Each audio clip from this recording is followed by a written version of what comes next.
twak marwa yanga okinyi makawuono wasebedo ka waluwo machiegni gigo mosebedo katimore pachoka ne kamano mar jogo mosewito ngimagi kata tho mar jogo mosewito ngimagi e tesende obila ka bende wang'eyo mayado timore nyaka e kaunti ma Homa Bay kopogore kod mano manotimore e kaunti ma Nairobi kae mar Albert Ojwang mano gol Homa Bay okele Nairobi kae to wito ngimane e tesende obila bende nitiere jalupo moro makoro bende no wito ngimane e tesende obila mano ma Homa Bay. Kata kamano adwa nachako kodi Peter Agoro in kaka jakedo ne ratiro mar oganda gin obila machalo nade ma jopiny dwaro mowinjo bed ni chiwo arita makare ne jopiny e pacho kae mar mondo mi tho e lwet obila inyato mago mane tesende obila kikwane.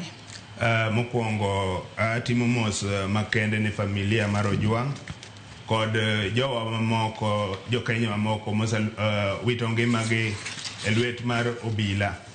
Gimonego wakwongo wang'e ni tich obila maduong' moingo gimoro amora en rito ngima mar dhano, rito mwandu dhano, kendo rito chike. Gima wadwaro police service. Emomiyo ne wawuok e police force mwabire police service. Wadwaro professionalism. Jo police mobedo well trained e rito weche mag ratiro mar oganda. To king'iyo sani gik matimore gigi timore nikech training mar police ma Kenya ka pod gin gi colonial mentality mo machon chane mondo mien force law and order nyaki mak ng'ato kata mitochago kata nyaki goe. Koro gik moko aina ge modwaro ni mondo wabed gi reforms kaka police bedo trained kaluore kod ratiro bill of rights mar oganda. Tiji maduong' mar police en rito this ratiro ma ka police ok nyal rito ratiro matiende kare waonge sheria nikech mane tijigi maduong' rito mwandu, rito ngima dhano kod rito ratiro mar oganda. Koro dwane wabede gi reforms e National Police Service mondo mi wang'e ni training ma jogi endi gi involve weche mag ratiro mar oganda.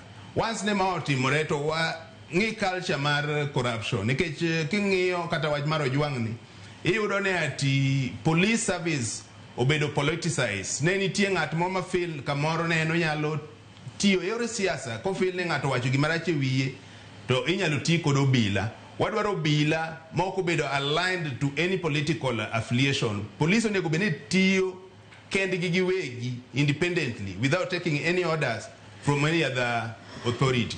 To ka wang'iyo kane pok wachopo e constitution mar Kenya mwan go sani 2010 the police structure kaka nobed ne en ga force but post 2010 obedo police service ma ne wan gi National Police Service Act of 2011. King'iyo this akoro mo 2014 noloke notimne amendment ma sani yudo ne jotelo mag police iyiero kod jo siasa.